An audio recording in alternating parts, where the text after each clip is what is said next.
꼭지요. 구독, 좋아요, 알림 설정까지 모두 부탁드려요. 안녕하세요. 치킨스탁TV입니다. 오늘은 최근에 발표된 통계자료를 통해서 대한민국에서의 소득, 자산 및 여러 상황에 대해서 다시 이야기할 겁니다.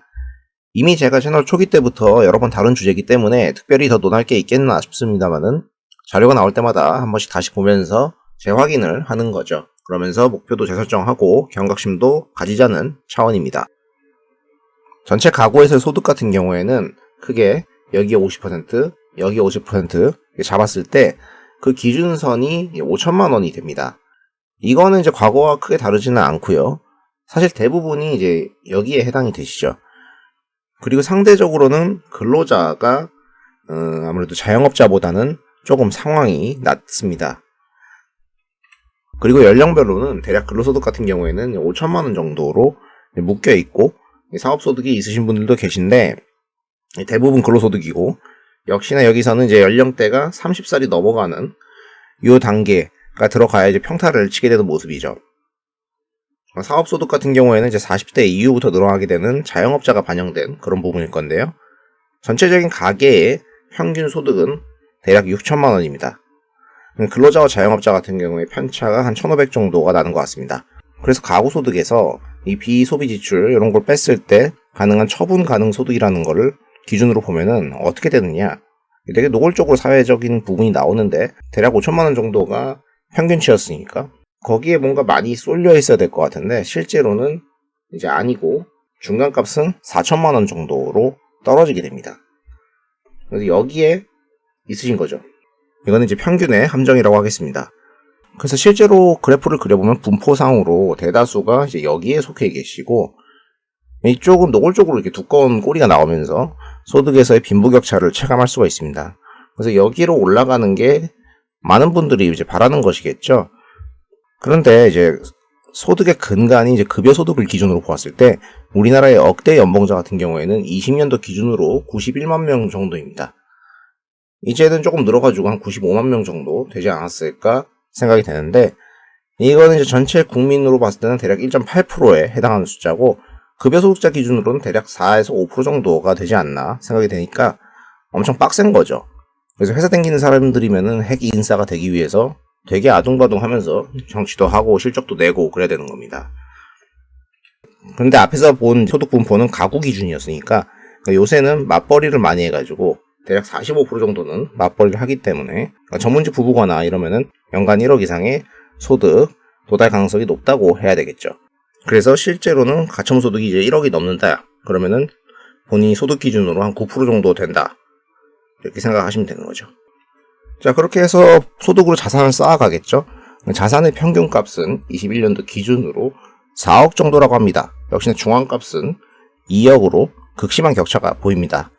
매우 특이한 점은 10억 이상의 NAV를 갖고 있는 그 비중이 원래는 한 6, 7% 정도였습니다. 그래서 제가 예전 영상에서 7억 이상이면은 국내 10%, 10억 이상이면은 7%에 해당한다고 했는데 그 공식이 깨졌어요. 이제는 이제 10억 이상이면은 대략 10%입니다. 근데 여기 보면 매우 특이점이 보이죠. 여기 6, 7억부터는 이제 늘어나는 사람들이 보이는데 이쪽은 오히려 계속 줄어듭니다. 그러니까 자산을 가진 쪽만 더 부자가 되고 있다는 것이죠. 그리고 아주 윗단 같은 경우에는 상당히 더 공고해진 것입니다. 안 그래도 전체 자산의 상위 20%가 절반 이상을 가지고 있습니다.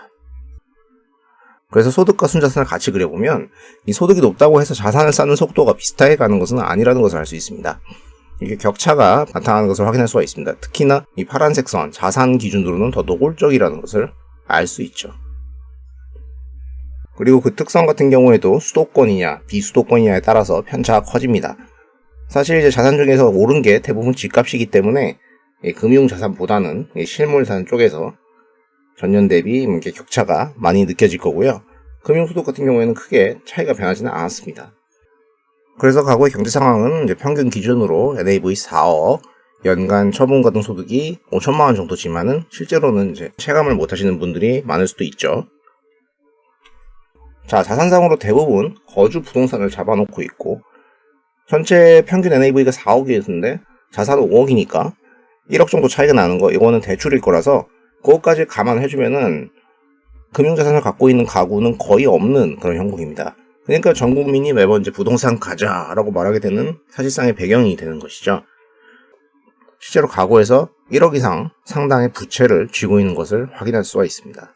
자, 이렇게 이제 하우스를 가지고 계신 오너들 기준으로 보면은 자가 같은 경우에는 아무래도 이제 소득이 상위권에 속할수록 집이 있을 확률이 높고, 수도권보다는 이제 지방으로 빠질수록 그래도 집이 있을 가능성이 있다는 것이죠. 그리고 집 같은 경우에는 주로 이제 아파트를 이야기하는 경향이 있습니다만은 상위권 기준의 이야기고요. 이 중위 라인부터는 반 정도는 아파트에, 나머지 이제 단독주택이나 다세대 주택 이런 것들도 상당히 있습니다. 자, 그런데 관건은 이 자가의 60%가 대부분 40대 이후에 해당이 되는 내용이라는 겁니다. 이 앞단에는 사실상 이제 전무하죠. 30대에서 이제 40% 정도는 가지고 있는 걸로 잡히는데, 이게 실제로 결혼한 경우여가지고 본인이 직접 매수한 걸로 보기에는 약간 허수도 있습니다. 이제 그러다 보니까 청년 신혼부부 같은 경우에는 주요 불만 사항이 뭐겠습니까? 이제 자금 내달라는 거죠. 그게 이제 요구 사항이 제일 많고, 지어달라 이런 얘기는 많지도 않습니다. 주거의 안정성이 보장이 되지 않으면은 결혼을 하지 않게 되니까 해마다 혼인율은 전 연령대에서 급격하게 내려오게 됩니다.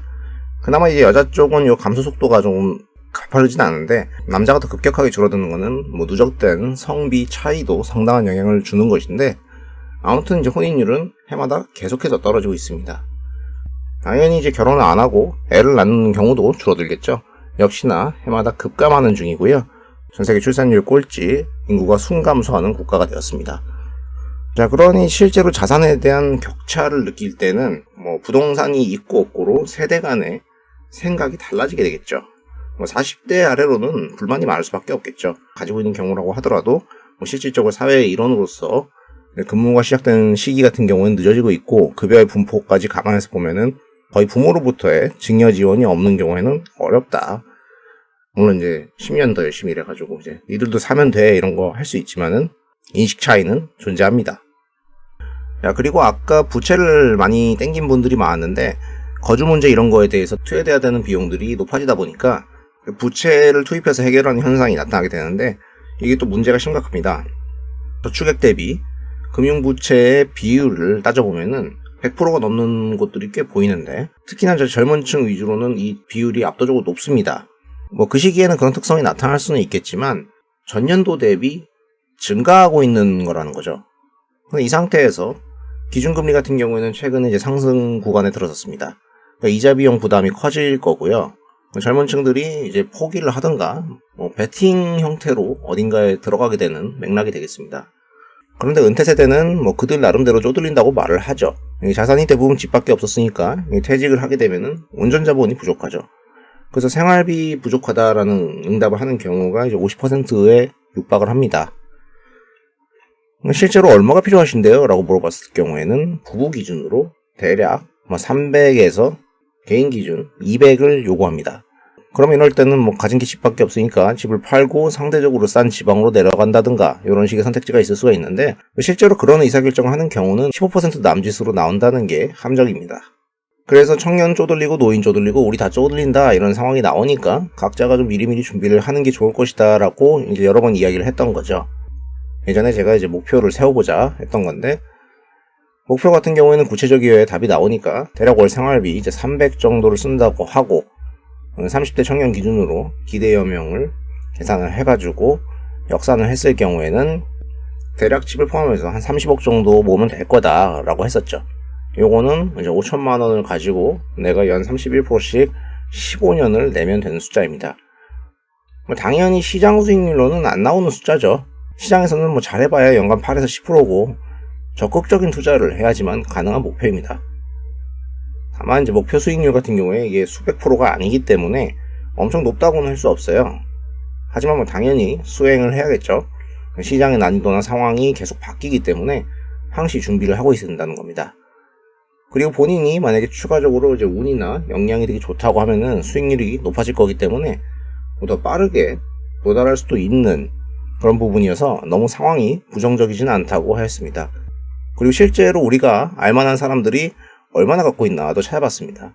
이른바 금배지들, 국회의원들 기준으로 19년도로 보면은 이 500억 이상을 갖고 있는 사업가 아웃라이어들을 제외하면은 실제로는 한 35억 정도를 평균으로 갖고 있다고 했거든요. 이게 19년도 되려니까 조금 늘어가지고 한 50억 정도 됐을 것 같은데, 이 사람들 같은 경우도 그 구조를 까보면은 대부분 집밖에 없습니다. 실제 캐시를 쥐고 있는 경우는 그렇게 많지가 않아요. 그리고 대부분 이제 정치하기 전에 쌓아놓은 자산인 경우가 많아요. 근데 이들이 법조인이거나 어딘가 이제 전문가였기 때문에 고연봉자였죠. 정치에 입문한 이후에는 생각보다 빨리 늘지는 않습니다. 그래서 우연의 일치로 앞에서 세워놨던 목표 한 30억 정도와 비슷하게 나왔는데, 그 목표치는 상당히 현실적이라고 말씀을 드리겠습니다. 야, 정치하는 놈들은 다 헤쳐먹는데 현금 다발로 마늘밭에 묻어놓고 사과 박스 받는다, 이렇게 음모론적으로 말할 수도 있어요. 실제로 헛짓거리 하다가 걸리는 애들이 종종 나오긴 하는데, 일반적인 관점에서 이야기를 하자는 거죠. 예외를 들면 끝이 없습니다. 자, 그러면은 한 30에서 50억 정도로 모으면은 한국에서 자수성가로는 만렙 조건을 찍었다 표현할 수가 있는 거겠죠. 자산이 더 높은 곳에 계신 분들이 있으니까 비교를 할 수가 있는데, 그렇게 비교를 하면 이제 끝이 없어요. 머스크, 버핏 이런 분들 앞에 평등할 거기 때문에 그 선을 넘어선 거에 대해서는 부러워하든 배 아파하든 알아서 하면 되겠습니다. 자, 그래서 현재 우리가 어디에 있는지 대략적인 수치에 대해서 봤는데, 위치와 목표가 나오니까 올라가는 행위를 계속 해야겠습니다. 근로소득을 열심히 쌓으면서 가능한 상위권 플레이어가 되시고, 개인 투자로도 유의미한 소득을 내야 된다. 연봉 1억 이상의 근로자가 1.8%였고요. 주식 투자로 연간 2천만 원 이상을 버는 사람이 전체 인구에서 30만 명 정도면은 0.5%로 추정이 됩니다. 주식 투자나 하자 이런 것보다는 어쩌면 연봉을 높이는 게 좀 더 쉬울 수도 있습니다. 연봉이 높아지면은 투자 공식에서 A는 1 플러스 R의 N승, 에셋이 높아지기 때문에 이 높은 수익률에만 집착하지는 않게 되겠죠. 그러니까 요것도 올리고 요것도 올리고 둘 다 높이면은 더 좋겠고요. 자, 여기까지 TMI로 이제 소득, 자산, 사회 상황, 우리 목표 등에 대해서 다뤄봤는데, 누구나 다들 성공을 하고 싶다고 합니다. 성공을 정의하기는 어렵지만은 단순 숫자로서 상위 한 20% 정도면은 이 정도에 해당이 될 겁니다. 더 높은 순위 같은 경우에는 달성하기가 점점 어려워지기 때문에 당연히 여기 들어가기 위해서는 그에 상응하는 노력이나 의사결정이 기본 소양이고, 안 하는데 될 수는 없는 거고요. 운도 따라야 되겠습니다.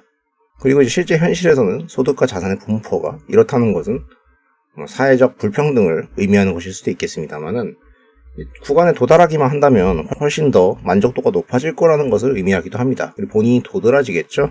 이거를 위해서 도달할 수 있는 시간이 넉넉하지는 않겠지만, 또 엄청 불가능한 목표나 숫자도 아니기 때문에 이제 모두 파이팅을 하시길 바라겠습니다. 자, 영상 도움이 되셨다면 구독과 좋아요를 부탁드립니다. 시청해주셔서 감사합니다.